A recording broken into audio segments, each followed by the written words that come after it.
I moved to Mumbai when I was 7 years old. And I think that is kind of iconic because everything in Mumbai is all about entertainment and music and It's Bollywood. film. It's Bollywood. Before I moved, there was this one song which was done a kind of an ensemble, and I featured in the video with 2 other female singers and 2 male singers. So that's my claim to fame as an artist. that's kind of etched in YouTube. So wow. And my logic is very simple. Like if I have to do it myself, I'll do it. But if there are people who are being paid salary to do something, then I need to keep you busy. So and of course, I hope and pray that I'm getting people to do something that they will be interested in doing. Well, the biggest thing is we had people who used to come in chappals and green hair. They had to color their hair black and start wearing shoes. So that's how corporate it became. But the way we had built Channel V, it was literally, in the skin. And you knew your audience and you could really talk to them.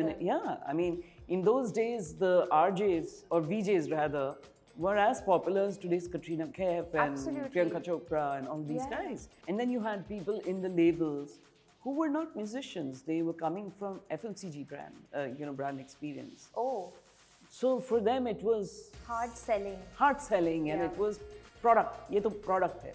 ये product को जाके बेचो. मतलब product song है कि singer है? दोनों है. Oh shit.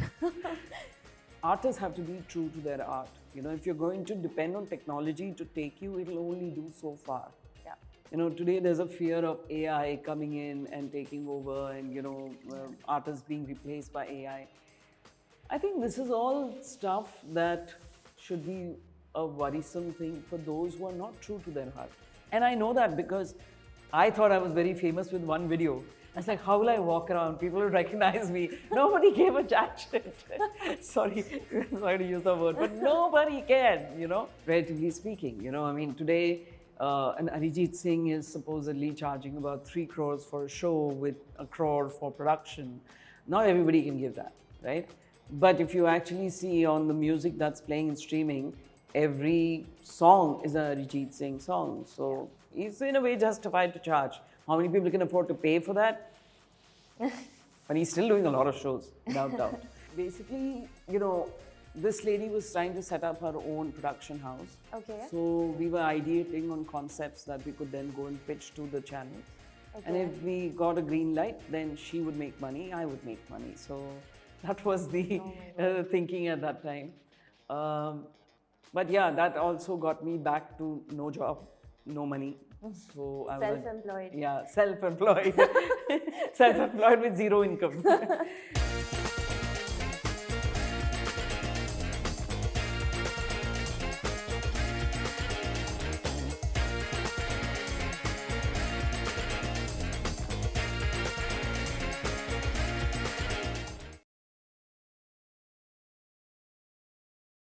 Hi Soumini, welcome to Fem Talkies. Thank you for doing this. You're most welcome and thank you for having me here. I've been wanting to do this for a very long time, and I remember meeting you at that event. Yes. And or dinner. Right. And and you were you had that, like, you had a very warm energy, whereas you were wearing a business suit, and you were just I feel like you were a bit overwhelmed with, there were so many people there. Yeah. And we spoke about how, like, as women, we kind of always, like, undermine ourselves. We want to take, like, one step back. Yeah. And we just connected. Yeah, absolutely. And then I got to know you a little more, and you were so collaborative.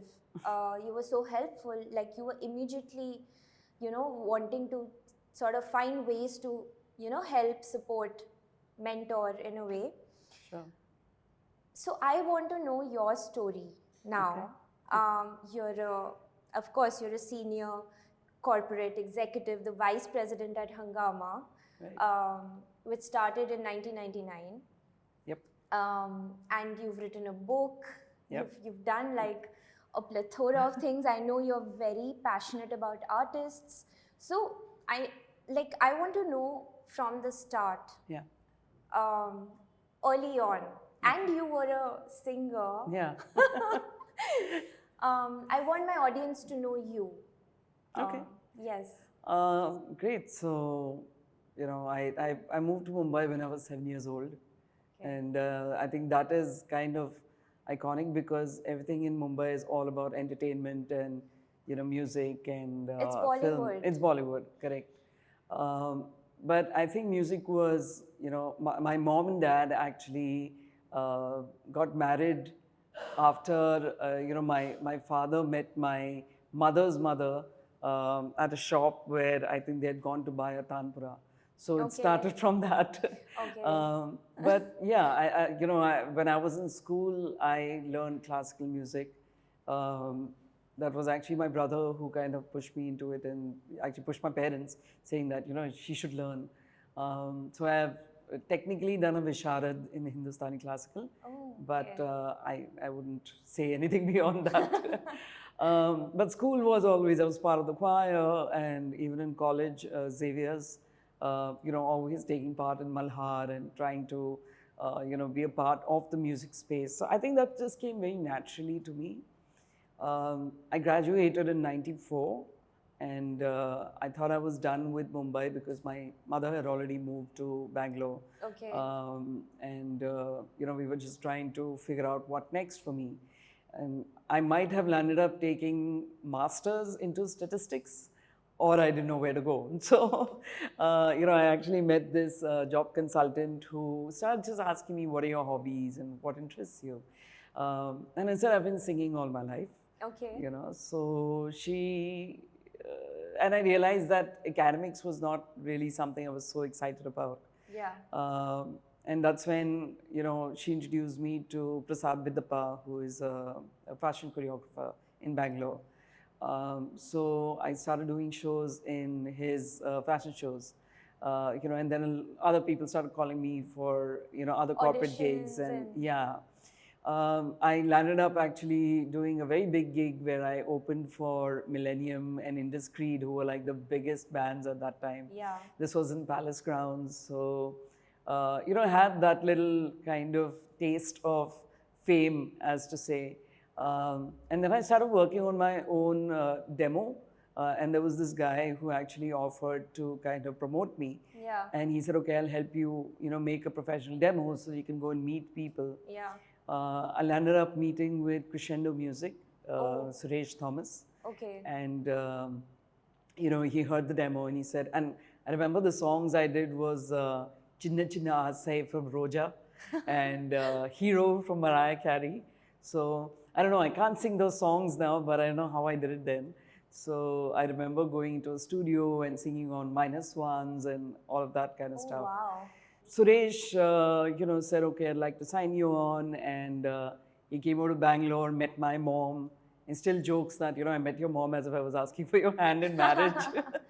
So, yeah, so that's how, I was supposed to release an album with Crescendo. Like, that's your, when you spoke to me for the first time, I could see you had so much passion and understanding for artists. Yeah. And I feel this has a lot to do with it because, absolutely, you've been right in their shoes as a model, as a singer, as a, and in the center of a launch of a lot of important things. No, absolutely, because I couldn't think of anything else. And thankfully, it was giving me a little bit of money. So, my mom was like, I think she didn't really question the route that I was going into. She did question when I decided to move to Bombay because of the agreement that I had with the label. And she wasn't comfortable with it at all. And I was like, look, I'm not going to take a single penny from you. Yeah, because I was alone here, right?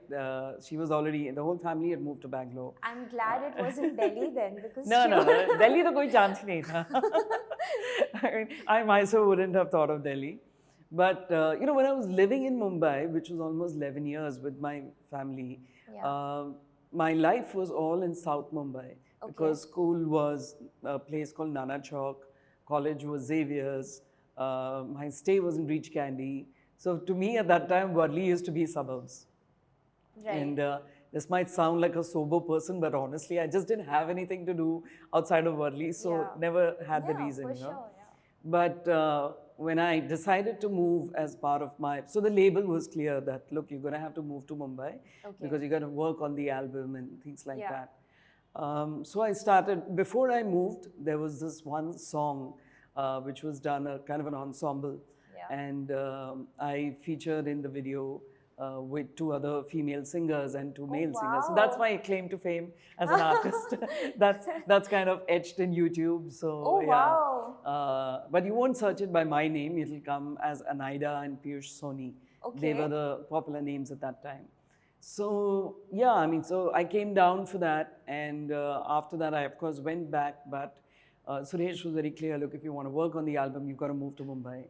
And I met this amazing lady through a common friend, whose mother and she were very good friends. And this friend actually requested his mom to speak to her. And she never kept a paying guest, but she said, "Chalo, you know, I mean, because it was family, friends, and she was a mother away from a mother. You know, I lived with her for 3 years, Punjabi lady. Amazing. She was alone, but I just lucked out because, and that's the thing, right? You can live alone in a city and just so many things can go wrong.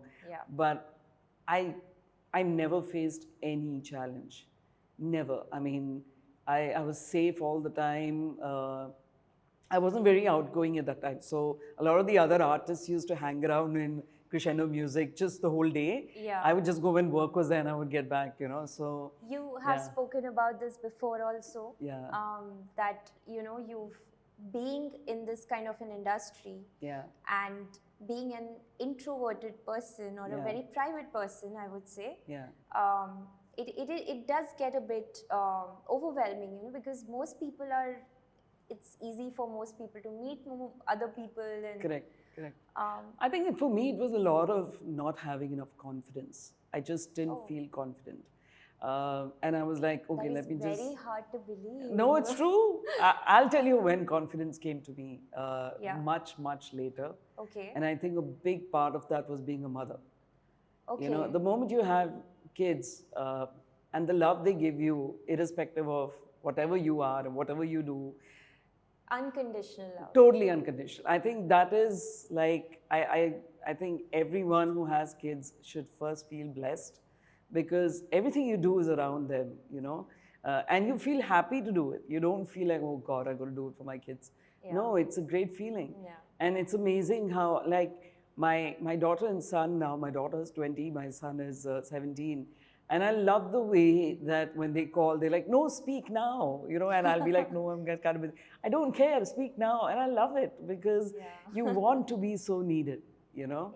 So, I mean, back then I was 22 and really trying to figure out myself. And confidence was a big reason where I wasn't out there and meeting people. And that was the time where Crescendo was signing on artists like Lucky Ali and Mika Singh, and Diana Hayden was one of the employees. She used to be the artist manager. And then she went on to, you know, become part of the beauty pageant and all of that. But a supermodel. Yeah, my interaction was very, very limited and to the point, you know, karke jao. I think that continues to be, but I've learned to be a lot more approachable. I would like to believe. You're very warm. I mean, you're extremely open as a person, I think. And I just cannot even think of words like having an attitude. I mean, when I spoke to you, you were so easy and chilled out, and you said, you know, it was just like a by the way conversation that, I'm with Hungama, I'm the vice president. I'm like, oh, wait a minute. You know, I think titles don't matter. They honestly never matter because I think people who sit with titles tend to define what their role and job will be, or the extent to which they will go. You know, to me, when I look at my Hungama stint, which this month I complete 15 years, you know, I started from scratch. So it's ironic and sad that I keep needing to go back to the scratch because, you know, new people need to come in and new businesses need to be kind of built. You told me you love doing that. I love it. You told me you love Yes, this I do. challenge. I do. I mean, don't get me wrong. I love the challenge, and I think a lot of it I put it on myself. So when I have a dull moment, I'm like, "Abhi kya kare?" You know. Yeah. And my poor team is like, "God, woman, this, give us a break." And my logic is very simple. Like, if I have to do it myself, I'll do it. But if there are people who are being paid salary to do something, then I need to keep you busy. So and of course, I hope and pray that I'm getting people to do something that they will be interested in doing, right? And I've had some trends happening in the company, which is strange. Like every time I do a team lunch, the next day somebody puts in their paper. So now I feel it's jinx. So I refuse to do team lunches. Oh my God. Like, तुम लोग जाओ, मेरे बिना जाओ. Something, I don't know what it is. I do know that you've told me so yourself that you're a passionate person, and I feel people. I've been accused of it, by the way. It's not said in a very sweet way. Like, you're just too passionate. Like, okay, I mean, I don't know to be any other way. But please, go ahead. But aren't you in the business of, you're working with very passionate people. Yeah. And I do hear this all the time, that artists just are scared of people who have probably MBA degrees. They're like, oh my God, I don't want to work with this person. This person has a consultant kind of vibe. I don't want to they don't understand what we are doing. Yeah, I think, I mean, I have not really analyzed it so much, but maybe, the fact that I went through a journey of trying to be an artist, and, you see a lot of artists who just stick by it through the ups and downs. For me, it was a situation where I either had to figure out what to do next, or I had to go back to Bangalore and start again. And it was not going to be a failure, but it would have been, in a way, going back and not knowing what to do. Right. And I did go back. In fact, when Suresh called me and said, this is not working, I think we have to scrap the agreement. It was like deja vu, as if I had heard him say this before. And I just walked out of the room. And then I was like, okay, now what to do? So I went back to Bangalore. And this was around January of '98.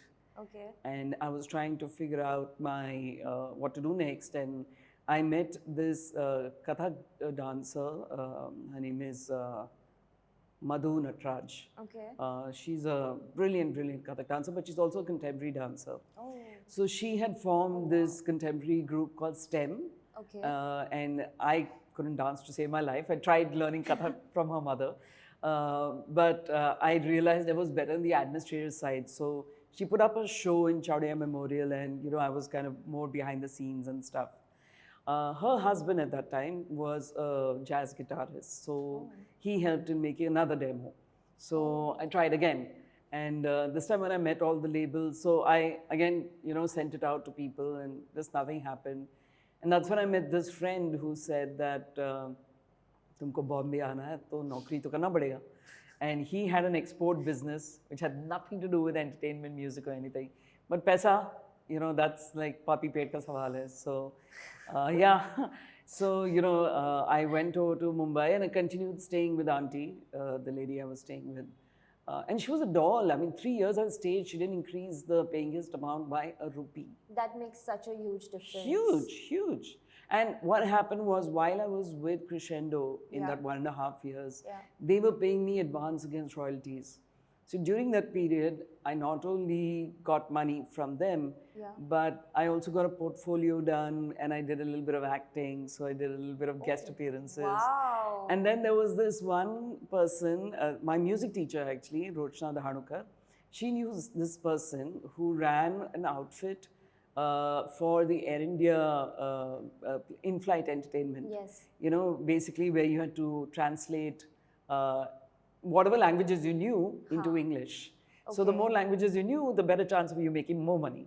So I knew Marathi, I knew Hindi. Okay. So I took on all and it's a long process because you got to play the, whatever dialogue, you got to stop it, you got to write it down. Transcribing. Yeah. So, I mean, where was YouTube then? So, and for every film or every show you did, you'd make your money. So that was the way I used to get a little bit of add-on. This is a hustler story. I don't know. I mean, I just had to survive. Absolutely, yeah. It's a survivor hustler I story. guess so. So when the Crescendo agreement got Yeah. called off, obviously that money stopped. Stopped. So I had to go back. So I had to figure out how to make some money, and that's Yeah. how this export company Export thing. com- And my job, I remember very faintly, it was a dingy office with, with a small loft, and you had to climb up there. And then there was this computer, and then I had to show how a shirt design would look on a model. So working on a software, nothing to do with music, nothing at all. Like Working on a software. Software, okay. So, But yeah. it was bulk because export is... No, I still had to do for each, right? So, but it was crazy. I mean, I died. I was like, what am I doing? Why am I here in Mumbai to do this, and that's when I met this guy who was from the music industry, and he was actually my sister's friend. And we started talking, and it was a simple line. He said that, if you're so much into music, why don't you look at the other side? Like, if you can't be in front of the camera, look at behind the camera. It was such a simple line, but it just kind of, struck a chord. And I had a very, like half a page CV, and I sent it out to all the people I knew as an artist, like who had reached out, all the labels. None of them had a job for me. The only label I hadn't met as an artist was Universal Music. Okay. And I remember sending it out to them, following it up, and first I say no. They tell me no, there's no opening. And I don't know what happened. After half an hour, this lady called, and she was working with Vijay Lazarus, who was the MD of Universal. And she said, there may be something, why don't you come over? So I went and I met, and I joined as media executive, reporting into, at that time, there was Vinay Sapru, who was heading marketing. And that's how my corporate stint started. And singing, publicly went behind. But so now I think the obvious question that comes in my head is that how important is the commercial aspect when it comes to art? So let me first tell you from an artist's point of view. I think if it's going to be about your bread and butter, you've got to hustle, and you've got to find ways of, I have a lot of artists, sometimes I meet a lot of artists who sometimes say, oh, I'm not here to do Bollywood, or I'm not here to do non-film, so I think if you are a singer, if you're a musician, you don't need to really define yourself unless you can bring something of your style into every aspect of it, right? And that is what, you got to try it out. I mean, initially when I set up artistaloud, for example, I think for the first 4 or 5 years, I used to meet artists who used to say music was a night job, day job, we are corporate, whatever people. Right. But I think something happened, something turned, and all of these people just stopped doing their day jobs, and music became their mainstay. Wow. So some were session musicians, or they would perform with other artists, or they would do multiple kinds of different, So, layman question, session musician. So, for example, if you play an instrument, right, you get called in either for, playing with for a live show with the artist, or you're called in for recordings. Yeah. So basically for that session, right? Okay. So you get paid as per the work and the number of hours. Hours. Yeah. So I mean, especially you see more of this with either chorus singers or with instrumentalists. Okay.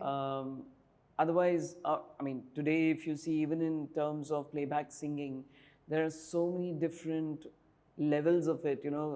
In the earlier days, the directors knew exactly who they wanted to get the song done from, and they would put all their time and effort. Today, they bring in a lot of the newcomers just to create like a demo out of it, and then finally, jaake Arijit Singh gaega. So, I mean, and it's sad. Sometimes I've seen some really popular names also having done this. That, I mean, I don't know if you guys recently read That's What Happened with Shan for Danki. Yeah. Right? Yeah. So, I guess nobody gets spared. But yeah, I mean, come back to the point in terms of, what is do you need to have commercial sense when it comes to art? I think it is important to look at art as a business, uh, especially if you depend on that, you know. And, you know, this thing that people say that money comes, you can't just sit tight waiting for it, you know. Doesn't mean you have to cheat, doesn't mean that you have to play dirty. Uh, I think more and more today people want people who are not bol bachchans. You know, they are going to deliver what they say, and there's money for that. You know, you don't have to always do the wrong thing to make money. And again, everything is relatively speaking, right? I mean, do you want to become an Ambani? Then follow that. But, you know, if you can, what do you need the money for, right? You need to be able to pay for your roti kapda makan. Yeah. And yes, today, and today, yes, we need a little bit of disposable income for, you know, just leisure, entertainment, right? And yes, if you're a musician for your, you know, your instruments, your work, whatever is going, so that's an investment in one sense. Yeah. But I think it's all a learning. I mean, if I look at even with what I'm doing in Hungama right now, I think I'm still learning, lots to learn. I am not a business person. I can very, very honestly say that. Yeah. Yeah. But I'm learning. I don't get that vibe from you. And I'm not delving into the hungama bit because, you know, we've not reached there in your life. Right now, you've just kind of, you know, entered universal music. Yes. And so how were those days and what was the industry like then? Oh, very different. Very different. First of all, you had cassettes and CDs. That was the biggest difference. So you had stores that used to actually place them and make them available for people to buy. Yeah, I know, it sounds like another era. I'm imagining. And that's why you had something called in-store displays, you know, and what they call as POS and POP, point of sale and point of purchase. And so when I joined Universal, actually, we had Falguni Pathak releasing Yaad Piya Ki Aane Lagi. We had Leslie Louis. Yeah, exactly. And then we had Leslie Louis doing an album with Asha Bhosle. So there were some very interesting albums, right, at that time. Sani Dhapa Magam. Correct. Yes, absolutely. Because I'm a 90s kid, so you know. Memories are coming back. Absolutely. Those cassettes, and a lot would have gone into the making of like each, you know, because the cassette used to have like this folded paper and correct. Inlays. Yeah. The inlays, I mean, the more creative you got there, like, you know, sometimes there used to be a lot of time and effort put into that, but everything was cost, right? And to me, I was not really exposed to that because I was dealing with the end product in terms of how do I market this end product, right? So I was a very junior resource, but बहुत भगाया मेरे को. So I literally, you know, was going into the store, seeing how the POP can be set up. And I think what I learned in 1.5 months was what people would have possibly learned and done in a year. So again, I've realized when I look back is whether it was something I was doing of my own or whether I was doing it as an employee, I never looked at it कि यार ये तो नौकरी है. Right. You know, I just put my heart and soul into it, and there was ownership. Complete ownership. You know, I didn't need. I think sometimes it kind of also backfired because people wanted to tell me what to do, while I would preempt it and, you know, take initiative. So, ठीक है. I mean, you know, you win. It's all a part of the learning. Yeah. But yeah, I mean, so 1.5 months I was in Universal, and during that period, I had a meeting with the then Music and Artist Relations head for Channel V. Okay.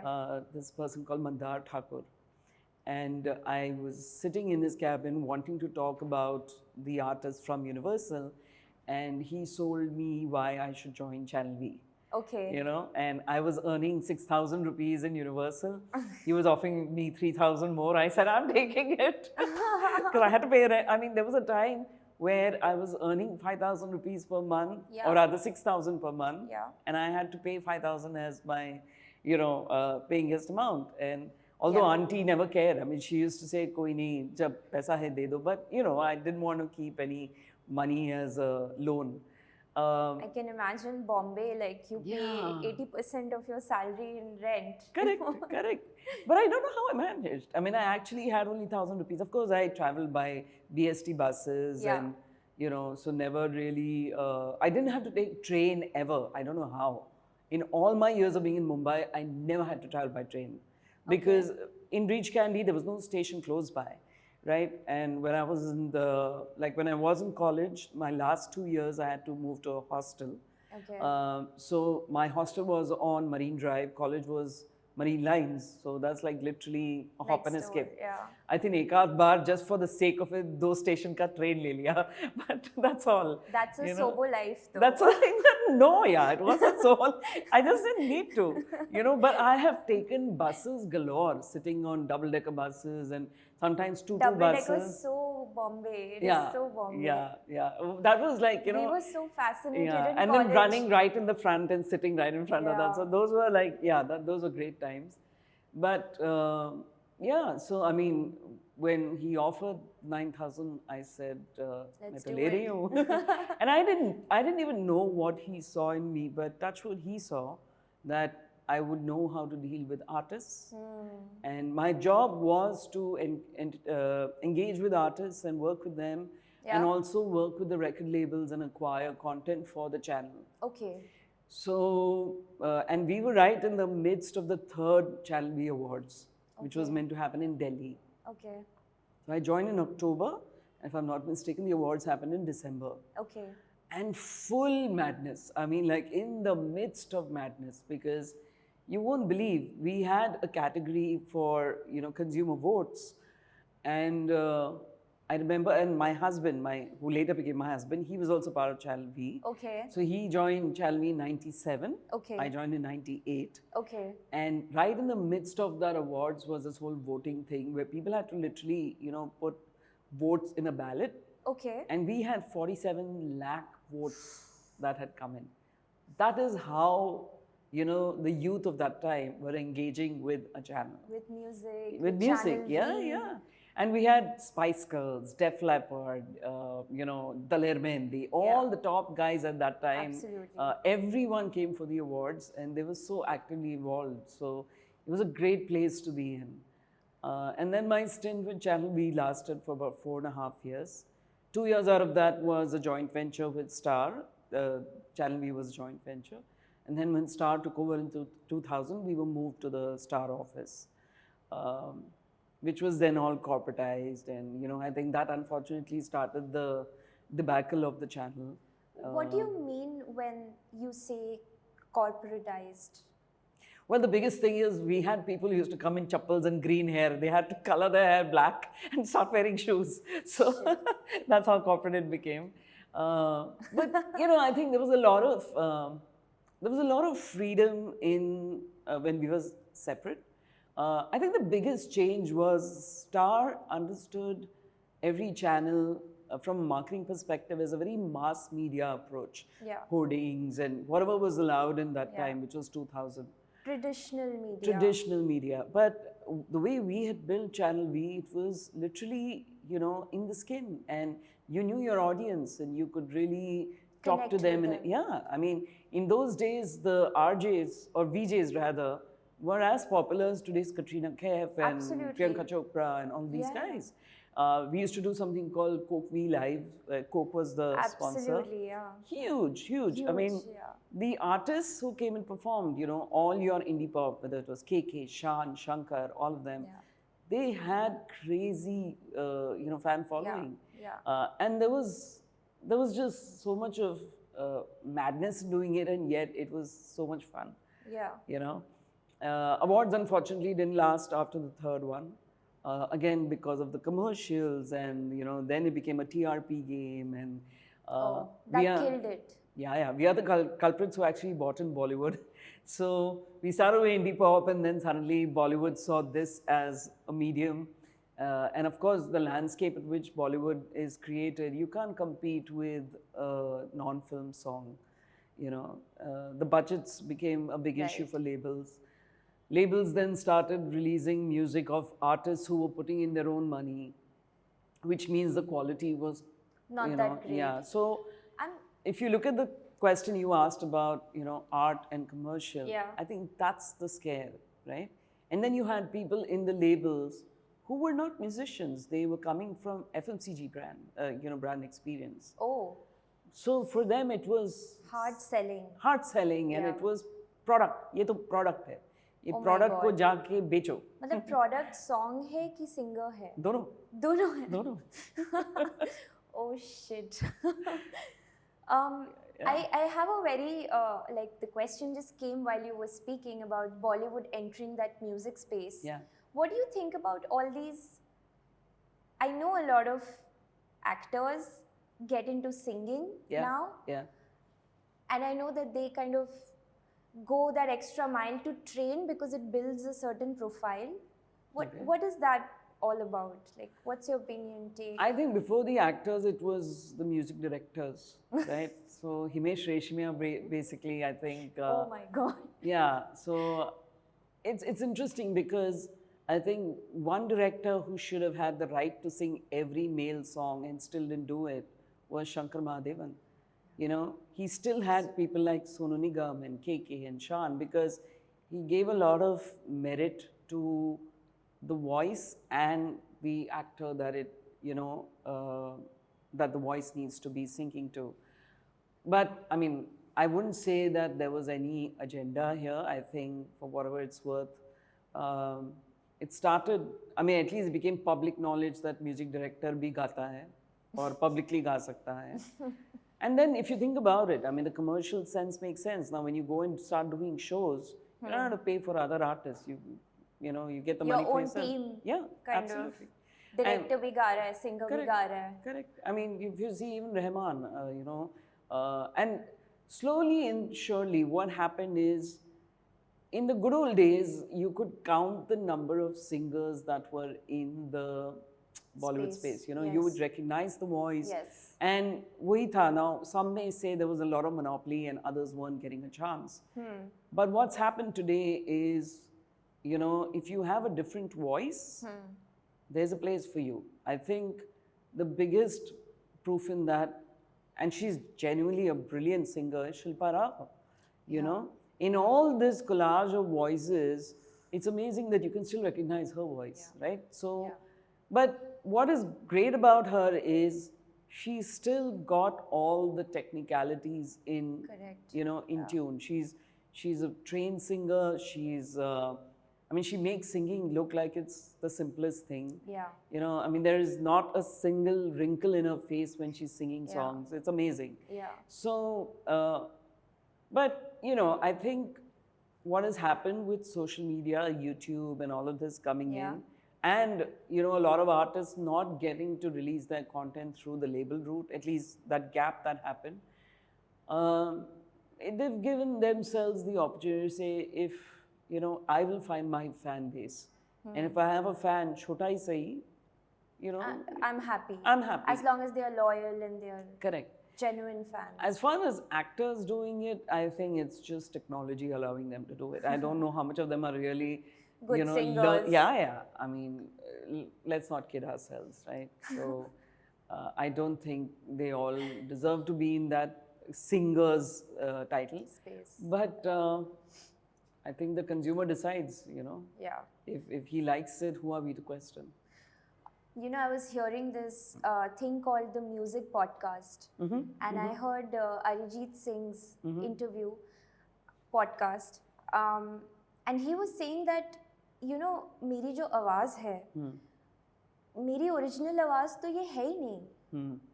जब मैं बिना effort करके गाता हूँ, तो मेरी आवाज़ ऐसे साउंड ही नहीं करती है. मुझे डायरेक्टर साहब बोलते इसको बनाओ ऐसे, इसको और घिसो. To bring out that pain. Yeah. See, if you're a playback singer, you're not singing for yourself. You're singing for a face, right? And that face requires certain tonality, certain treatment. And sometimes the song itself, the way it's been composed, requires a certain kind of, method of singing it. That's bound to happen. But I have to tell you, I mean, I think there's one singer, without doubt, I have seen who sounds even better than his recordings, Sonu Nigam. I was very lucky to watch him perform just a couple of weeks back at Phoenix Market City. He sang for 3 hours and he was getting better every half an hour. Oh, wow. And I mean, he wasn't fatigued at all. He was dancing, jumping, doing everything. I mean, he's a rock star, yeah. You know, you don't get. I've seen Arijit Singh perform once. This was a DY Patil. As good. He's brilliant, no doubt. But I mean, what you're doing in your recordings is very, one, there's a lot of, you know, After Effects and all of that done. Yeah. Technology takes over a lot. But I think the fact here is artists have to be true to their art. You know, if you're going to depend on technology to take you, it'll only do so far. Yeah. You know, today there's a fear of AI coming in and taking over and, you know, artists being replaced by AI.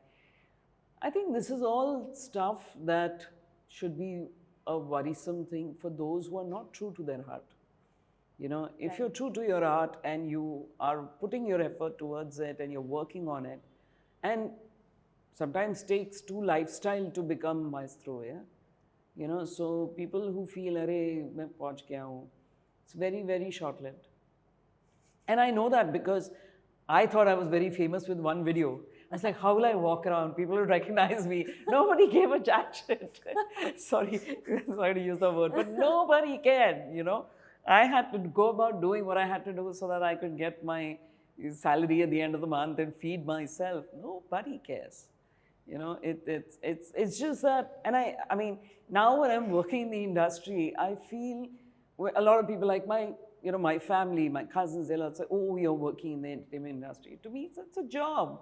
Like for them, it's a job, right? I mean, I remember when I was at Channel V, we used to do a lot of interviews, right? So we had to do an interview with Urmila Matondkar. Yeah. And we had to go to the set. And I felt so bad for her because she was just waiting for her shot. And she was bored to death, you know?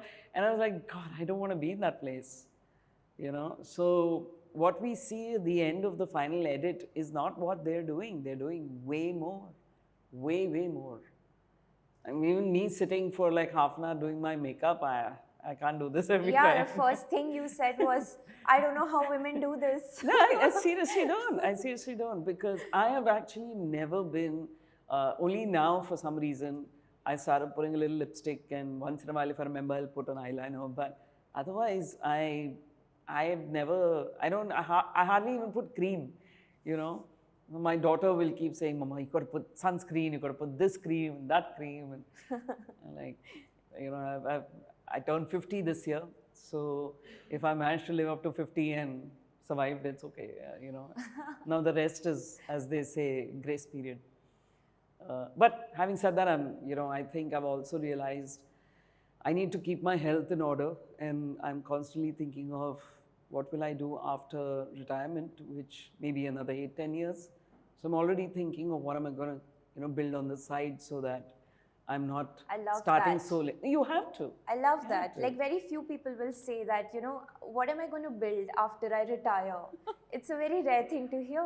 I will tell you one thing actually, Medha. I think it's important for us also, like, now my kids will have to start thinking about me and my husband the way we should be thinking, or we should have been thinking about our parents, that it's actually the post-retirement phase that people should have a routine. Because normal तो जब तुम्हारा काम है, तुम्हारा routine तो बन जाता है, उसमें बहुत चीजें add हो जाती है. But it's when you really, stop that regular routine. You have to have a routine then. Because the amount of physical ailments you can have because of mental health. Right. None of us have thought of it, right? Yeah. And in the earlier years, nobody even assumed, nobody thought of mental health. Why does commercialism offend a lot of, purists? Yeah. I think it's a big part of it is the way media has positioned it, right? And unfortunately, like, we see this, we see a lot of people sometimes saying, "Arey, ye to commercial hai." What does that mean? Are you saying it's crap? Or are you saying that it is something that's going to make money? That's the definition. Like when I started with Artistaloud, at that time, there was only film and non-film. People didn't understand things like pop, rock, hip hop, reggae. Indian context में ये क्या है? Yeah. Film है और non-film है, right? Even though ghazals and Sufi was, or ghazals at least, Sufi तो थोड़ा बाद में आया. Yeah. Ghazals was already big, even in the cassettes and CDs time. Yeah. They were one of the most sold. So you had ghazals, devotional, which was pretty big. Yeah. And then you had film, right? What about instrumental? Instrumental tha, but again, Not a selling category. Yeah, it wasn't commercial. Wasn't commercial. So Bollywood was commercial, आग नहीं लगाएगा. No, but I think, it's a lot to do with media. It's a lot to do with what is written about, what is out there. वो कहते हैं ना, जो दिखता है वो बिकता है. So if you can see something, if you can touch and feel it, then it's real. If it's only, so what's beautiful about what's happened today with, different, whether it's social media, in fact, just in the last 3 years with TikTok and Reel coming in. Yeah. Again, the way people are consuming content, the way people are looking at, different genres, different styles. Yeah. There is, now everyone's looking at that niche because there is, you're trying to create mass in niche. And we see, like even when we talk to brands, there was a time where brands were all about kitna numbers hai, what's the following. Yeah. Now it's about engagement. Now it's about how many people are actually engaging with this. Yeah. And that's also because people have used very, I won't say wrong, but, they've not used the right way to gain the numbers that should be actually, so today when you launch a new product or a new platform, there's a term called organic and inorganic, right? अच्छा ये organically हुआ है, यानी लोग इसको चाहते हैं, and that's what they say is the focus when you want to actually build a community. So everything is about community building today. Yeah. I think today there is a community for Bollywood, there's a community for non-film or independent, there's a community for regional, and there's a community for traditional music as well, whether it's, classical or instrumental. And artists are now realizing that if they stay true to what their style and genre is, that consistency will itself create, traction and engagement. But yeah, there's space for everybody, that's what you're saying. There's space for everybody. But again, relatively speaking, today an Arijit Singh is supposedly charging about 3 crores for a show with 1 crore for production. Not everybody can give that, right? But if you actually see on the music that's playing in streaming, every song is an Arijit Singh song. So he's in a way justified to charge. How many people can afford to pay for that? But he's still doing a lot of shows, without doubt. Right? So somebody's paying for it. Somebody's paying for it, exactly. There are buyers, and that's how he's able to sell himself, right? I think when you talk about the real purists, most of the time you see them largely in the classical field or in the ghazals, even though ghazal has also gotten blended with fusion and with Bollywood. Yeah. Usme bhi separatists hain, we used to work very closely with Pankaj ji on one of the platforms that he built, where we've had conversations where he would say, इस वाले festival में सिर्फ original ghazals होंगे, उस वाले festival में सिर्फ भूपिंदर सिंह के गाने होंगे. So it's like, see, the reality here is everything is about packaging, right? How do you get people to sit up and recognize or say, okay, I want to be a part of this, because of the, it's the way you package and marketed the whole thing. So if you say this is a celebration of Bhupinder Singh's life, all the fans who followed his legacy will immediately be your first takers. Customers, right? So it comes down to that, and that's where everybody is trying to figure out how do they reach? Because consumer तो एक ही है. Yeah. आज के दिन में आप IPL भी देखते हो. Yeah. आप शायद Oppenheimer भी देखोगी. Yeah. And you will also see, Aaj Tak TV. Yeah. Very different demographics, but Yeah. you're still the same consumer. Yeah. And you'll also go onto a reel and watch, whoever. Podcasts. So, yeah, podcasts. Podcast again has, I think, become pretty mainstream. Yeah. And it's also got to do with quantity, not just quality. It's now, I myself, I never used to listen to podcasts. Now, I think for the last 1 month, I don't know why, I've suddenly started, when I'm driving, Audio podcasts. yeah. I'm not listening to music anymore, and I'm wondering what's happening, But you get kind of, because somewhere you say, agar sab isme gaye hain, to hai kya? And then you start listening, and then you realize, like, I think I'm a big fan of self-learning podcasts. Like, even when I'm not much of a reader, but whenever I've read, I get more, connected to those kind of books.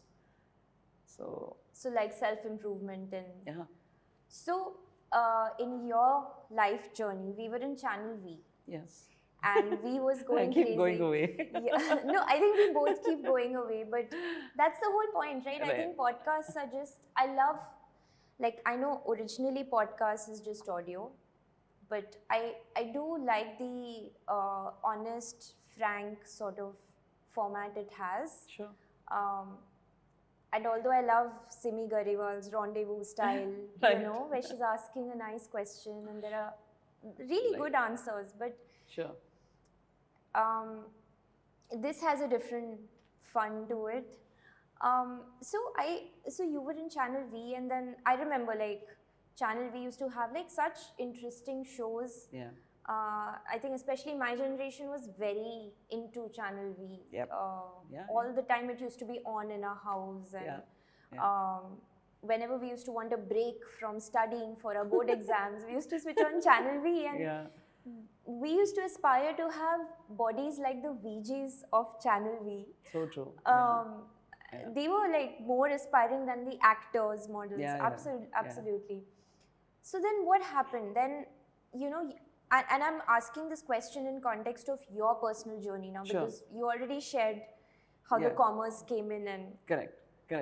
changed things. But what about you then? How did things change for you? So, 99, I got married, and so like I said, I met my husband in Channel V, and in 2000, I think 1 was when he moved out, and in fact my boss and he moved and set up. They were leading a Singapore-based company in India. My role was, of course, very different from what he was doing. So when my boss left, I got elevated to his position. Okay. I used to be very fiery. Which was? So as head of music and artist relations. Okay. So which is the most difficult job? Artist relations? Not at all. Not at all. I think you were saying that, but...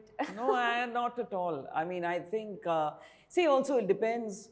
वो कहते हैं ना कुर्सी की सलामी. I was representing a brand that everyone was watching. So it really wasn't tough for me I didn't have to do a sale. The artists were coming to us, the labels were coming to us. Of course, my job was to keep them constantly coming and engaging. And I remember Rekha ji had launched her first song at that time, Rekha Bharadwaj.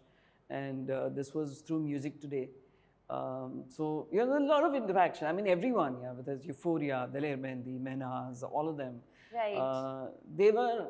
Which was the song, though, of Rekha Bharadwaj? I forget the name of the song. It was the first one, which I think had that dancing, it was the Sufi style of dancing that they had.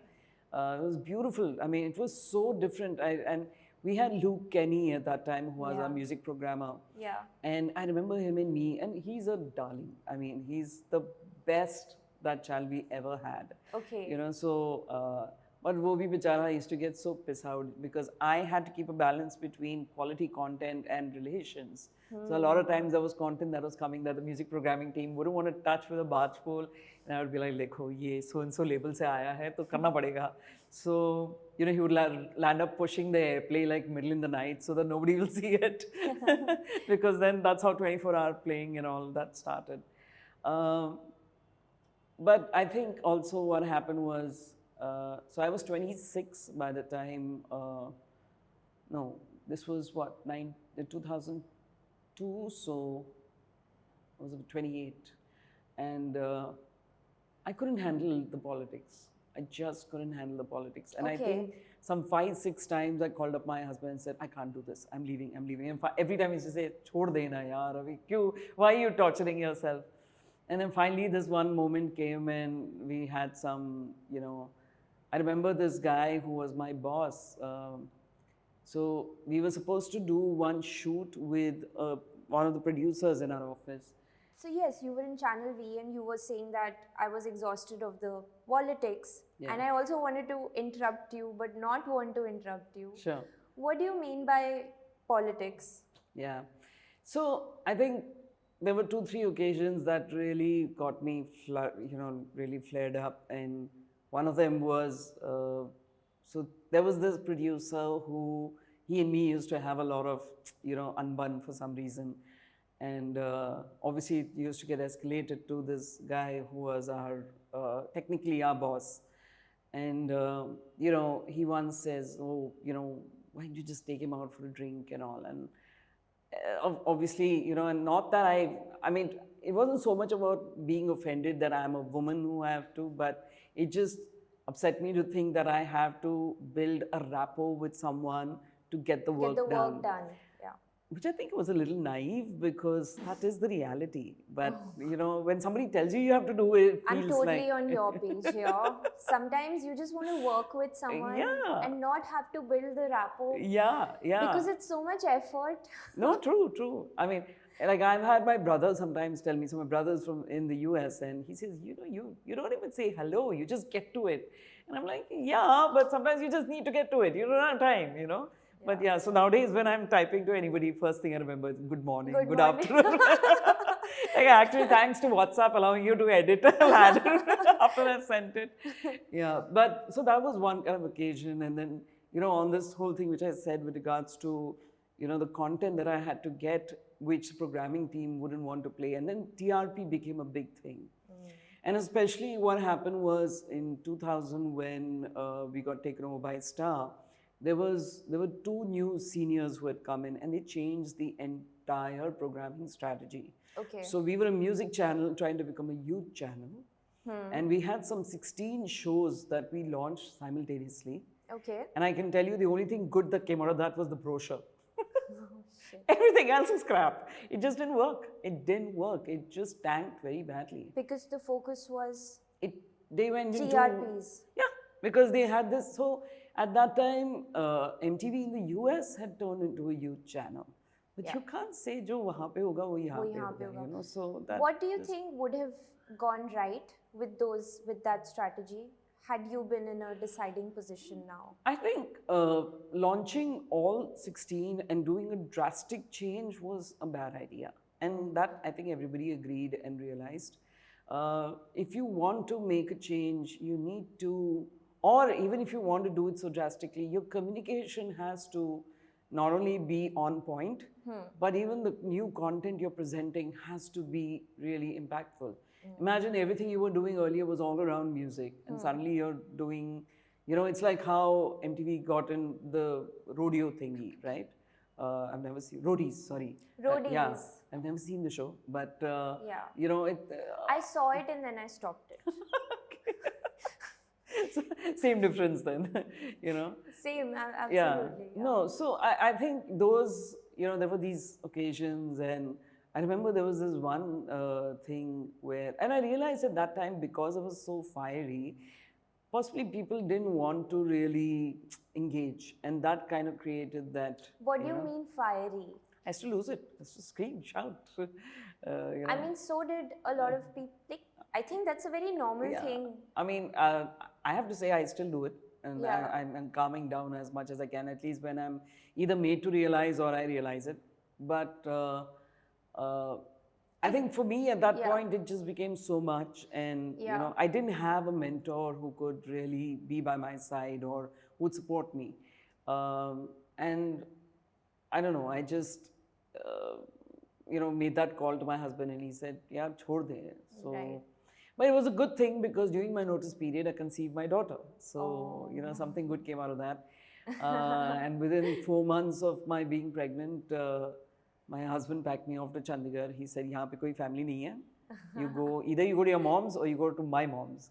So my mom was like, I haven't held a baby after, you know, 30 years. So don't come here. Yeah. I'll come there.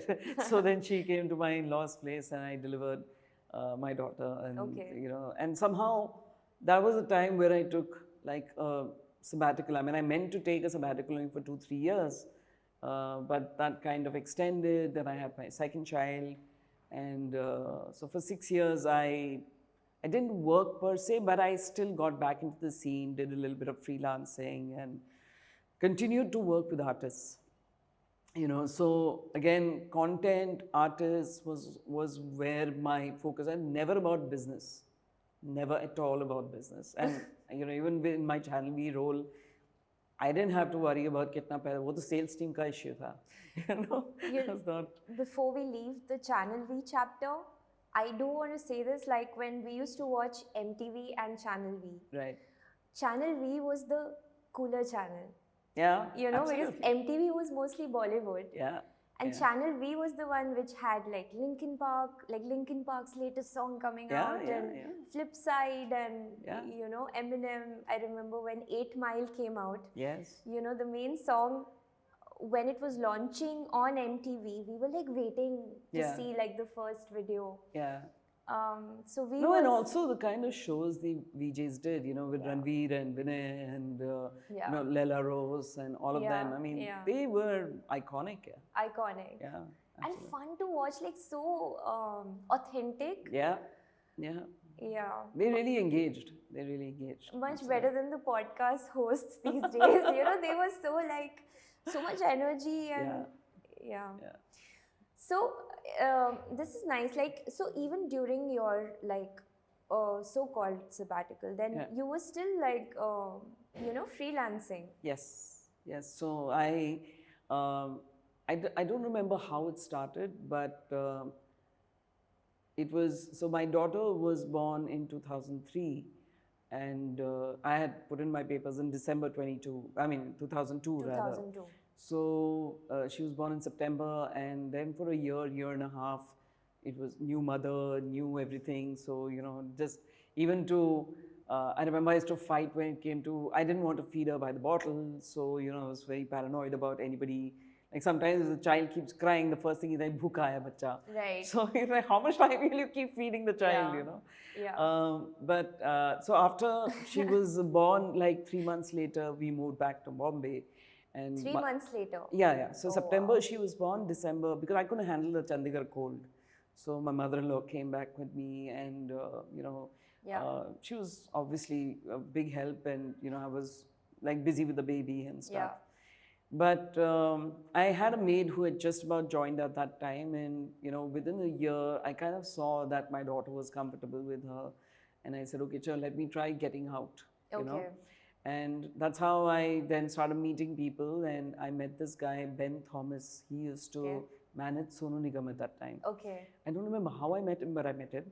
Maybe I met him through Channel V days or whatever. And he introduced me to Soumya Rao. So she is, she's actually a very, very introvertish artist, you know, and she never would want to put herself out there the way a lot of artists do today.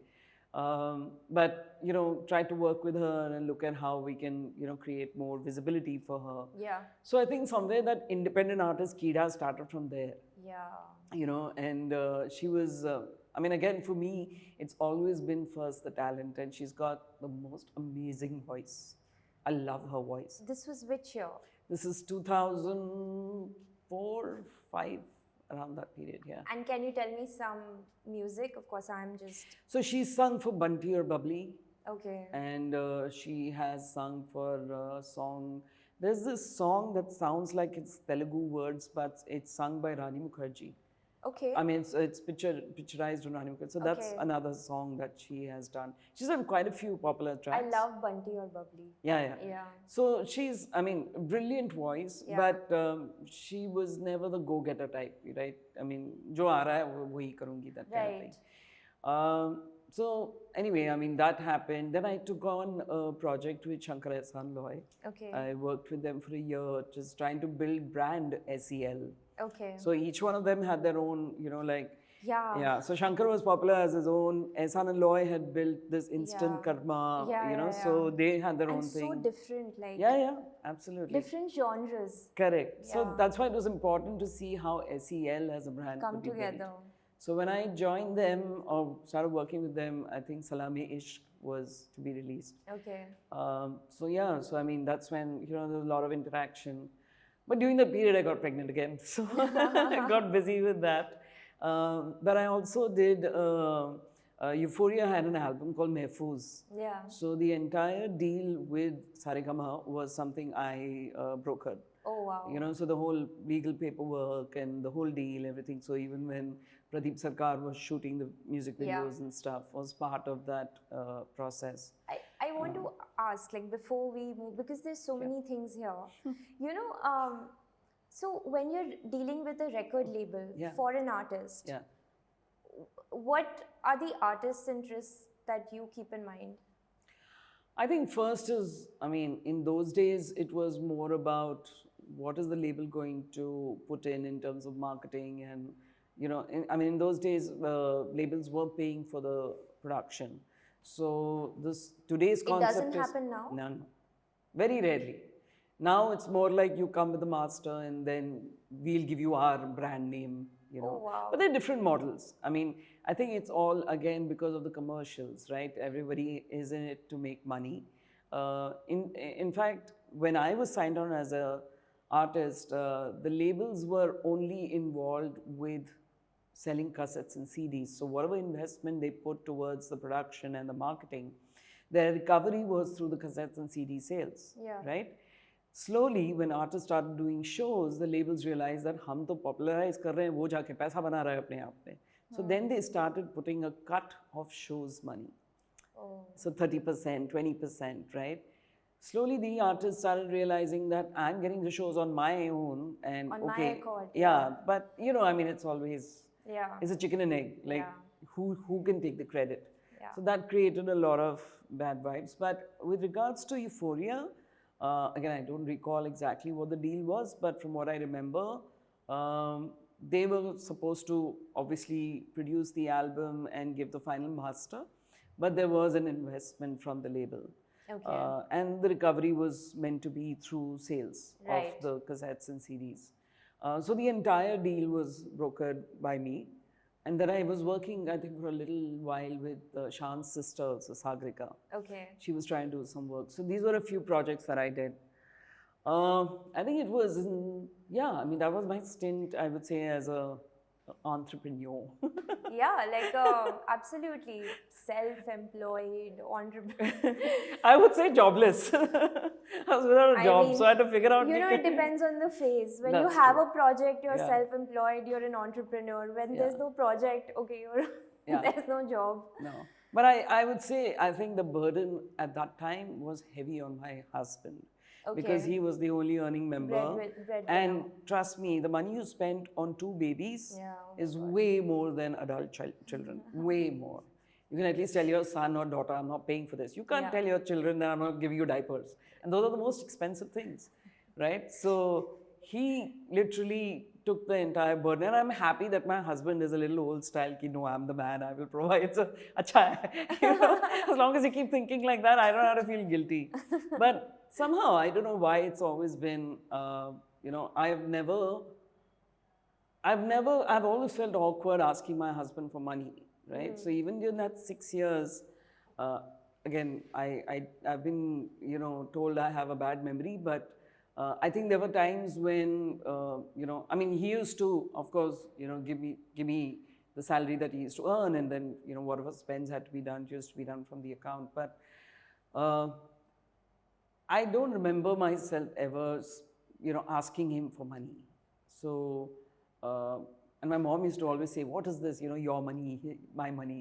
We never grew up like that. With our husbands, husband used to earn, used to give us money, and we used to run the house. And the husband used to ask the wife for money. But I said, yeah, times without offending anyone, I think a lot of housewives would faint hearing this.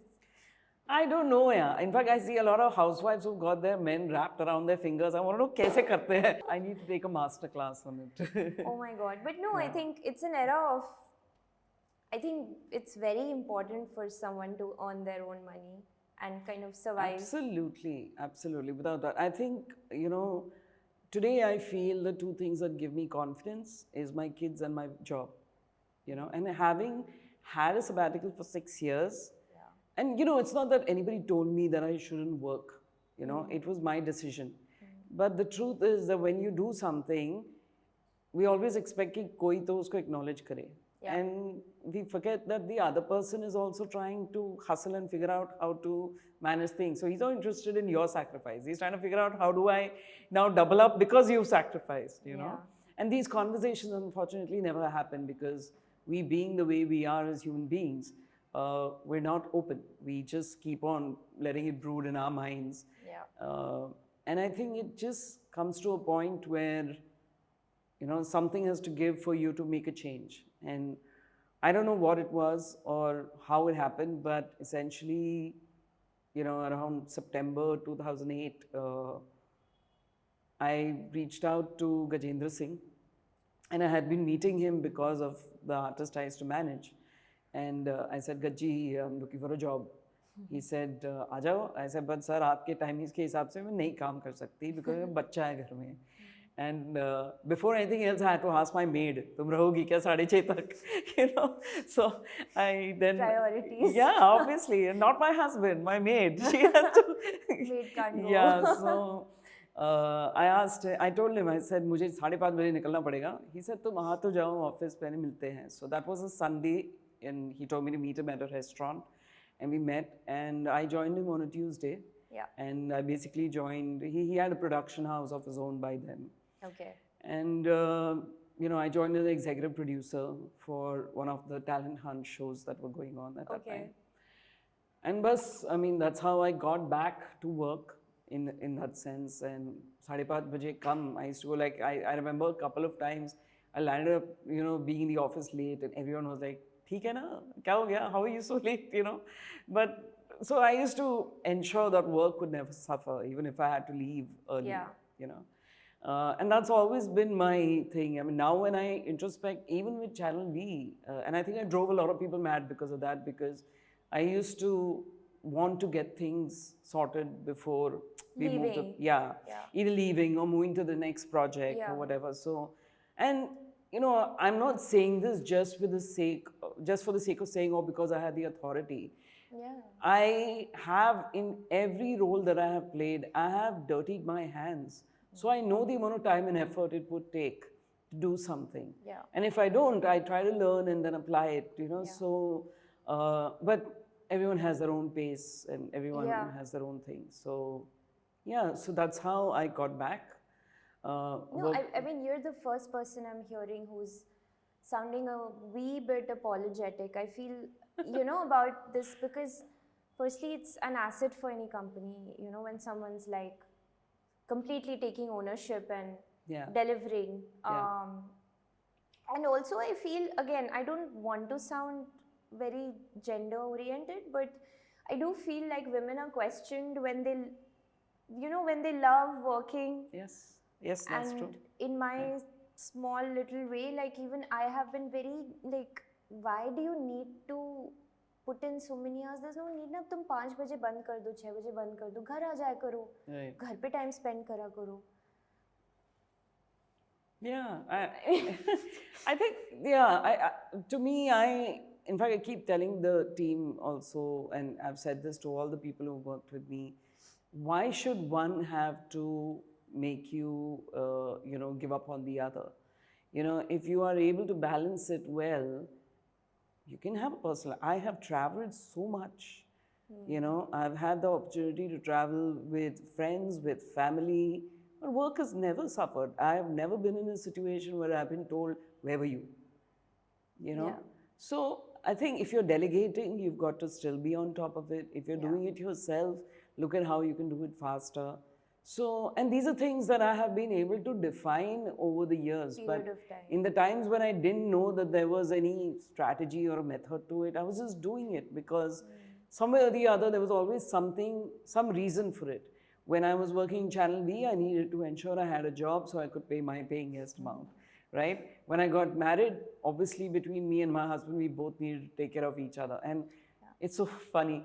Like the moment I got, as soon as I got married, my husband was like, stop with all these BST buses. Jana hai to, and he is from Chandigarh, so he doesn't understand this concept of Public transport.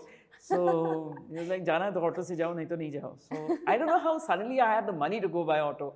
Till I got married, I had no money. I was always like, living literally out of the pocket. But that kind of gave me a little bit of, I would say, cushioned life. Yeah. But I think we both never had any savings. We just spent. We earned, spent, and obviously yahan pe hi to spend hua hai, but there was always something that made us feel that we never took our jobs for granted and never felt like, oh, like today's kids, I see them and they're not worried. एक साल काम करके हमने बहुत काम कर लिया. And I'm like, seriously, एक साल में तो कुछ नहीं होता. You're just still getting your footing there, But yeah, so for me, every job I did, so even with Gajji, unfortunately, being a production house, it was dependent on what projects he had. So I have, again, a layman question. Just when a layman audience hears this, what does it mean to own a production house in this space? Yeah. And when you say you were an executive producer, what were you doing? So, Gajji essentially owned a company that, television channels would commission for him to do shows. So, he was considered as the king of talent hunts, because he started with Saregamapa. So, that is where, he continued. So, this was Voice of India for Star. Okay. So, another format, but same thing in one sense. So when I joined as executive producer, it was essentially to handle all the operations and the, the alliance with the channel. So as the production house, you're constantly, whether it's ensuring tapes are on time, whether it's ensuring the whole creative and everything that goes around it. So it was more operational, not so much creative. It sounds like a lot of work. Yeah, but it's great. I love it. I love the work. And when I was there for those 4 months, there were 2 projects. One was Voice of India 2, and the other was, we did a 24-hour concert for Indie TV Imagine. This was for Republic Day. And it was with all kids. It was so much fun. It was shot in Karjat. And remember, the kids didn't want to go home. Like, hum sab thake mare, like, bas yaar ho gaya. And the kids were like, nahi, nahi, and their parents were with them. So it was a lot of fun. So, yeah, so that happened. I love the NDTV Imagine was, again, like a creative, Yes. Doing a little hutke stuff. Yeah. Correct. Yeah. So now, like, you had this new work and you had 2 young children. Yes. And a lovely maid. God bless her. So, if you were to advise, like, new mums now, on, like, how for women who love working, because of course when you stop, it takes one part of you, like, it kind of... Correct. And just very quickly, like, I have a very dear friend, she's doing her PhD. The thing is, when she got admission at the Cornell University. Okay. When she got the news that she got in, she was also expecting her first child. Right. So both happened simultaneously, and she didn't let either of the opportunities go. Great. But it was, again, like, I know that, like, she had this fear that I don't want to let this opportunity go just because I'm becoming a mother. And she told me that I can't enjoy being a mother because I have this fear that my work will suffer. Work will suffer, right. See, I think a lot of what we stress about or panic about is all in our head, you know. I don't know if you've seen, have you seen this film called Frozen? Yeah. Okay, so in Frozen 2, there's a song that is sung by Elsa. Yeah. Yeah, Elsa. It's called One Step at a Time. Yeah. And if you hear the lyrics of that, it is so relevant. You just have to take your step and do it, and then take the next step and do it, you know. So it's not so much about how can we do so many things. It's about actually breaking it down and identifying what needs to be done. Because a lot of times it's just khayali pulao, you're just building things, and you actually then don't end up doing nothing. And there's too much of a hype also. Too much, absolutely. And so, to me, I mean, when I decided to get back to work, and it's not that I told myself, okay, now I'm going to do this. I think it all happened very, very organically.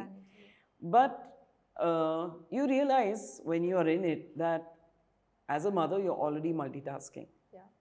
So उसमें 3-4 और add हो गया तो कोई फर्क नहीं पड़ता. You know, no, it's true. And I have to say, you know, although now, touch wood, I think I'm the best friend of my daughter, and she's my best friend as well. But I think the first 4 years when she was growing up, I was not a great mom at all. I wasn't. I was very hyper and very restless, and very short-tempered. And a lot of times, like obviously so my son is 4 years younger to her. So she always says that, you never, showed such anger on him like you did on me. And so obviously she feels like, she's a girl child and he's a boy child. I'm like, none of that. None, of course. It's a first child thing, I think, being a first time mother. Absolutely. And of course, she says that to aggravate me, but I have never found a difference between the two. And I think, in fact, I feel sometimes I have more confidence in my daughter. I worry for my son, because he's changed so much from how he was when he was, when he was 10 or 12 years old, and now when he's 17. There's so much change, there's so much exposure. And, he goes to gym every day, he's buffing himself up. And so there's constant, they talk about terrible 2s. Nobody tells you about terrible 20. Nobody tells you about terrible 17. Those are things that, so I think. These are new problems. Yeah. So I think the problem of being a mother does not start only when you're pregnant. It starts and it never ends. So you can't be waiting for a good time to do other things. Saath mein karna padega. There's no, you can't help it. Because we have only one life and it's a short life. We don't know. So, I keep telling my daughter, I think you need to think of when you want to get married because it's a part of your life. You can't say, I want to achieve this and then I will do this. Because, one, if you decide to have children, it is right when parents say have them young because your body gets really tired. My daughter was 29. I was 29 when she was born. And I was 33 when my son was born. And now I feel, damn, I wish, because it would have been earlier. Yeah, because the other thing is I need to now think how long do I have to work to ensure that they get the kind of education and whatever they want, right?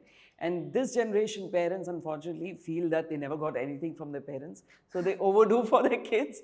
And the kids are used to a certain lifestyle which you have to live up to, right? And it's so sad because I think our parents did fabulously well for ourselves.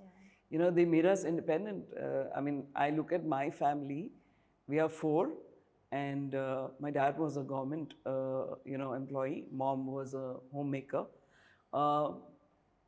But I don't think we were ever deprived of anything. In the last 2 years of his life, we even had a car. If we were to say that was like the, a benchmark of sorts. And I remember because he was in the government, the kind of flats we lived in were palaces and compared to some other people. Like I had a friend who was 6 people living in one room with a shared bathroom.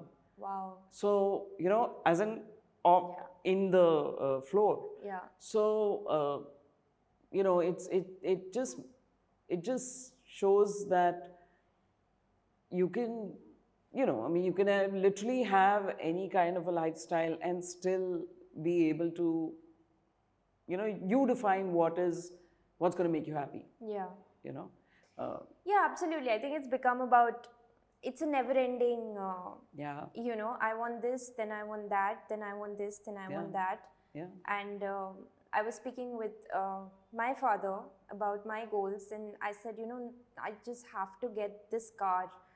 And now I'm working towards that in some way. And my dad's like, you know, by the time you will be able to buy it, I don't think you will care. Yeah. You know. Okay. It's just, it's never ending, basically. True. But coming back to Yes. our, Sorry, you I know, keep digressing. But that's what I'm saying. Like, I think podcasts are just, everything can't be a question answer. Sure. You know, like, Sure. I want to know, like, so then how did Hungama happen? Yeah, so after my stint with Gajji, you know, like Voice of India. Voice of India, and after that Republic Day show, basically, you know, he said, like, I don't have any other show right now, so I think we'll have to let you go. So I was like, okay. For a very short stint, I was working with this lady who was working on television concepts. Yeah. So I was basically, you know, working with her, ideating and obviously trying to see. So it was a very, you know, a really stopgap arrangement. I don't think for those 2 months I even made any money. Okay. Oh. Because obviously we had to work on the project, sell it, and agar wo bika to mere ko paisa milta, that kind of thing. Okay. So I was What back is that? Like, I want to understand. So, I mean, basically, you know, this lady was trying to set up her own production house. Okay. So we were ideating on concepts that we could then go and pitch to the channels. Okay. And if we got a green light, then she would make money, I would make money. So that was the thinking at that time. But yeah, that also got me back to no job, no money. So I was self-employed. Yeah, self-employed. Self-employed with zero income. So my husband at that time was with this company called Soundbuzz. And basically they were, I think, the first aggregators of content in the digital space. You know, so even before what Hungama really started off, you know, so I think they were a little ahead of time. So it took some, you know, they were possibly trying to figure out how to build a sustainable business out of it. But that actually gave me a lot of home grounding on where music was going. So I always knew it as television, cassettes and CDs, and radio. Yeah. You know, here was a new format, which was digital, you know, downloads and polytones and monotones and all of those things. So, yeah, so I got a lot of home grounding of that. And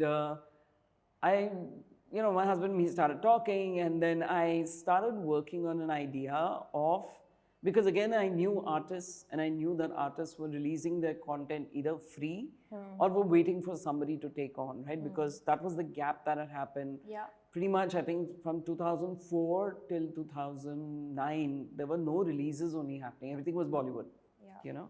Yeah. Bollywood, and then cinema, I mean, television was becoming very big. Yeah. Right? So serials. Correct, and then correct. their songs. All your Kyuki Saas Bhi Bahu and all those things. Yeah, and there was the Ekta Kapoor era, and Correct. I know correct. like people singing those. Yeah, yeah, absolutely. And that was original music. That was original music, yeah, true. So, you know, started thinking of ideas, okay, how do we work with artists and how do we get artists to, you know, put their content out digitally? And I put down this really worded presentation, and you know, my husband was like, why don't you reach out to Neeraj Roy? He's the MD of Hungama. Yeah. And they had interacted because of his Soundbuzz and the Hungama connection. So I just sent a message to him, and I said, I am so-and-so, and I'm so-and-so's wife, and this is my, you know, background. I have a proposition, can I come and meet you? And till date, he's as approachable, but even then, he said, okay, I'd love to meet, but I'm traveling for 2 weeks. So, you can wait till then, or I'll put you on to so-and-so Yeah. person. My husband was like, don't meet anybody else. Wait. So I said, okay, मैं करना नहीं था कुछ. So I waited. Yeah. So 2 हफ्ते बाद, I reached out and we met Neeraj and me, and I presented the idea, and he said, this is something we've been wanting to build under Hungama. So why don't you join the company and you run it and build it for us? So after 6 years of not having a job, to get back into something which was steady and stable, made a lot of sense. And what was different about Hungama? For me to take it up, or as like when you joined, like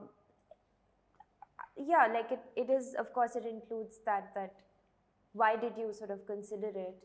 Yeah, so I mean, I needed to get back to something, that was for sure. And the fact that I really didn't know anything about business. Although I presented him as if he would come in as an investor, I thanked my stars at that point that he didn't come in as an investor, but instead he said, so, there's a plus and minus. Like, here I have worked in this business for the last 15 years, giving it the life and face, but I don't own it.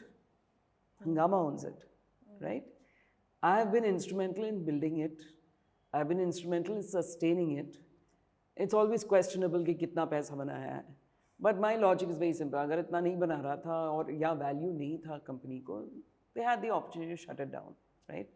But I will never take it for granted. It's my responsibility to keep it running for multiple reasons. One, the number of people I've been able to hire because of this business, which means I've given people jobs. Let's go back to what is the business, like what So at that time when we started, we were meaning to look at artistaloud as a distribution platform for artists who didn't want to go the label route or didn't have the label route. So essentially, our offering to them was your content, you own the rights, we get the license for distribution. How nice. Yeah. It's almost like empowering artists. Absolutely. And I remember when I joined, within a month, I was sitting with the marketing head. His name was Punya Shlok Bhakta. And he was like, so he asked me, what is it that you think of when you think of this platform? I said, well, the same, artists need to own the rights. They need to have the freedom to put out what they want, and they need to be independent. So he says, okay, so you're trying to say that you want the artists to be allowed to do what they want. I said, yeah. He said, okay, then maybe we can call it artistaloud, and that's how the name came. And then we even kind of played on the word allowed, which when you say it sounds like A-L-L-O-W-E-D, but it's A-L-O-U-D, which also has the connotation of being allowed, So that's how, the brand name came in. And we consciously kept out the word hungama from it at that time because since we worked a lot with labels, we didn't want the labels to feel that, suddenly hungama is becoming a label. Yeah. So because the industry is what it is. And what does that mean? There's insecurity at every stage. And that's I think, the insecurity is not with the thing कि दूसरा बड़ा ना हो जाए. It is about the instability or the fact that things are so unpredictable, and that's why my approach when it comes to dealing with artists or even when I speak to my team is you don't know when the next or where the next A.R. Rahman is.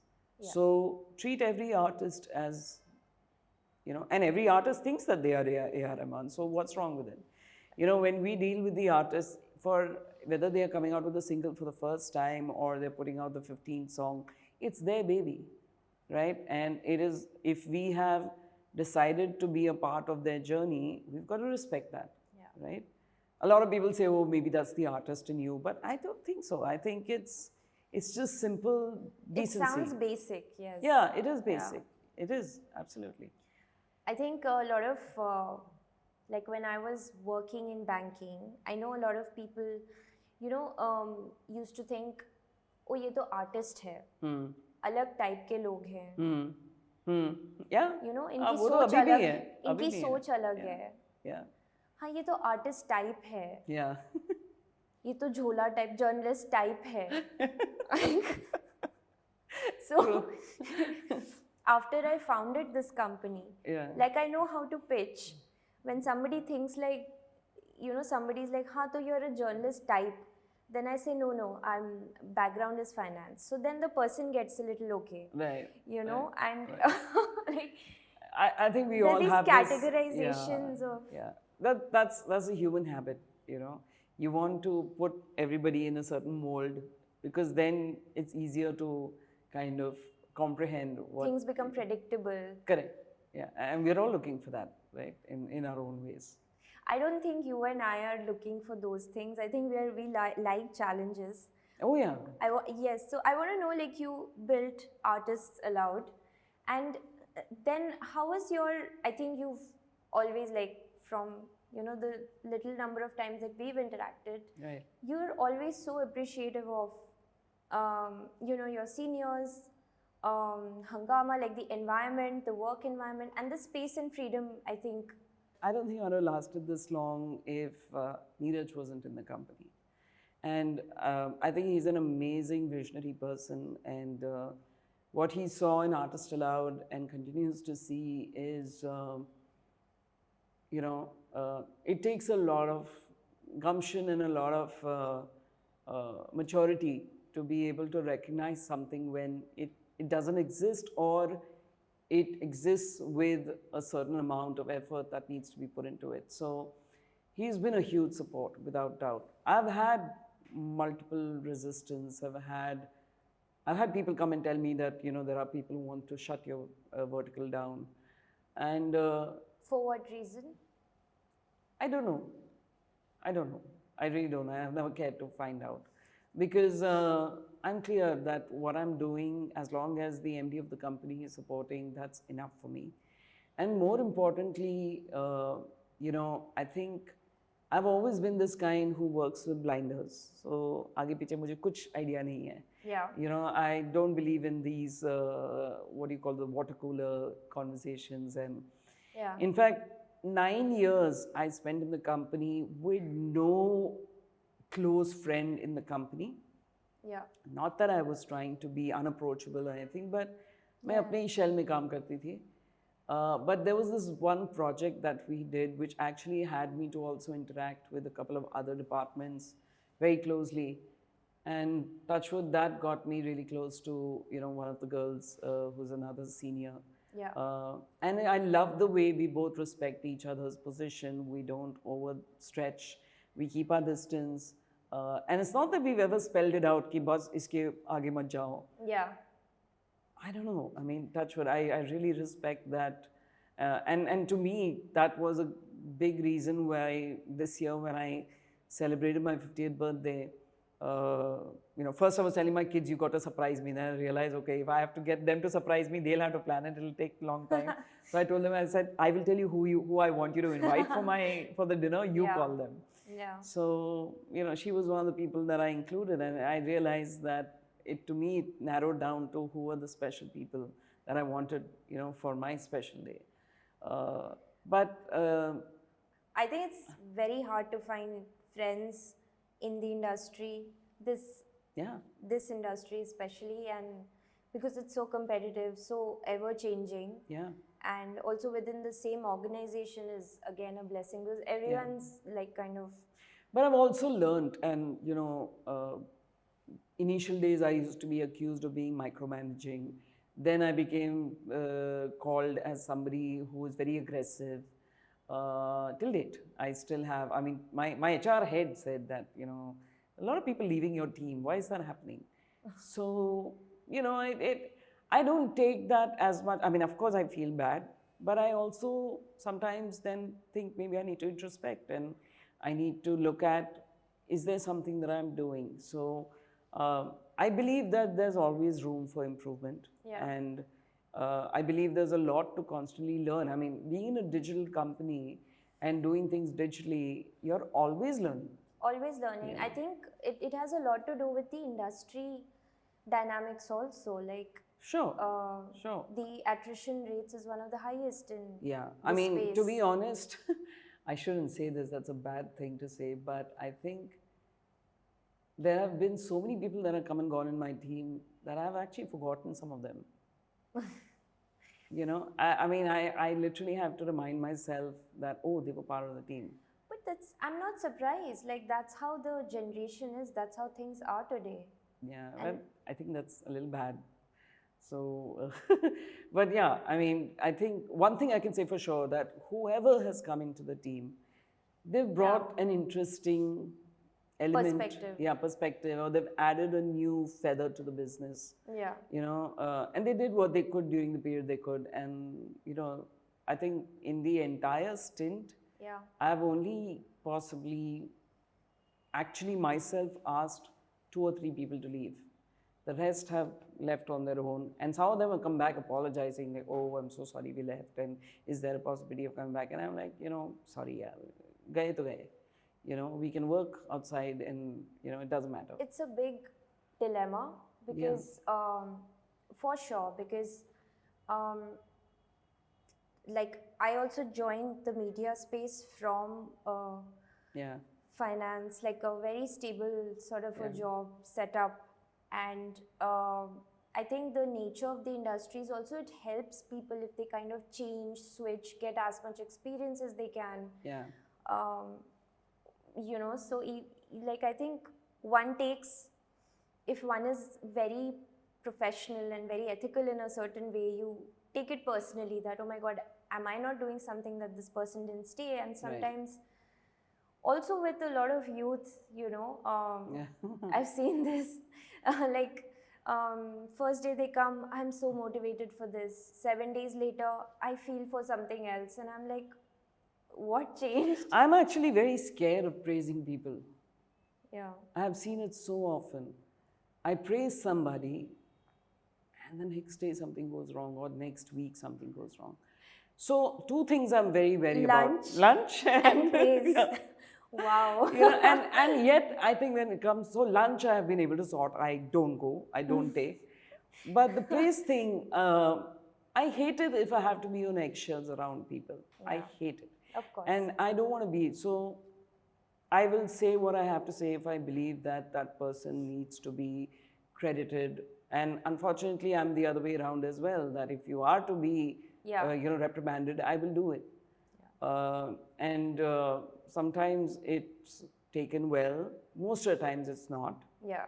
And, you know, so I don't know. I mean, I'm here. Why do I want this job? Why do I want to keep doing what I'm doing? Again, it comes down to the fact I want to provide for my family, and I want to be able to, you know, work as long as I can. So I get up in the morning at 5. I make sure that I'm exercising before I leave for work. I make sure I leave and reach work where I'm not stuck in the traffic for an hour. You know, I wish I could do that in the evening as well, but Mumbai is in a bad, So, and when I come back home, you know, of course now my daughter's in the hostel, husband's busy, son's on gaming all the time. Yeah. So I get that little time of my own, or, you know, like most of the time I tell my son, chalo, you stop playing, let's watch something together. So it's essentially, you know, I love the fact that everybody has their own time and space. And yet, I mean, we're a family, we're there for each other, we'll, you know, drop everything if, God forbid, you know, the need arises. But we're all individuals, and I think that's a part of, even with my marriage, I love that, because my husband can be Stone Age sometimes, but deep down, you know, he's proud of the fact that, you know, I have my way of thinking and I do what I believe, you know, I need to do. And thankfully, both my children, I mean, love them. So, just like, what is your vision now, like moving forward with Hungama, with yourself? I know that you're figuring, you want to build something. Yeah. With Hungama, what is it that, how do you see this journey pan out in the next 5 years? Yeah, so I mean, we are currently, in fact, looking at the roadmap for the next 3 years, and to me, that's going to be a big focus on delivery. Um, and I'm currently, besides artistaloud, I've also been looking into a new business on the innovation side, which is currently, I mean, it still needs to start showing commercial success. Yeah. But I think, it's a call that the management and us have to take on how we want to grow this. And possibly they're looking at me to see, what's going to be my, what do you say, plan. Okay. Contribution plan for that.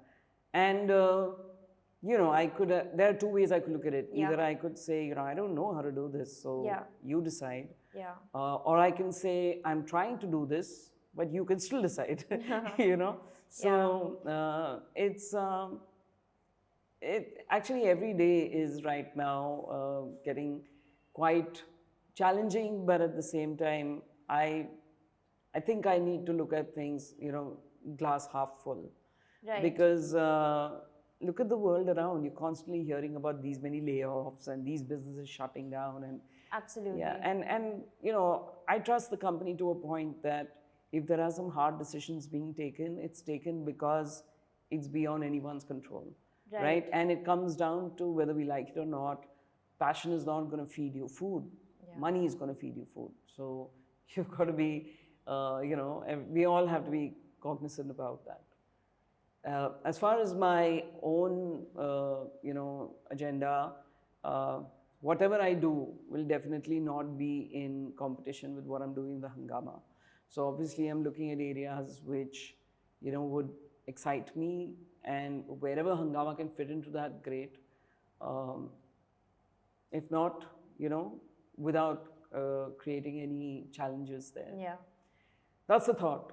But I'm going gradual and slow on it. Not one step at a time. Yeah, one step at a time, absolutely. Because I don't want anything to impact my allegiance to this company. Yeah. So that's where my focus lies. I love that, and it's very rare to hear, people in the media space having good relationships.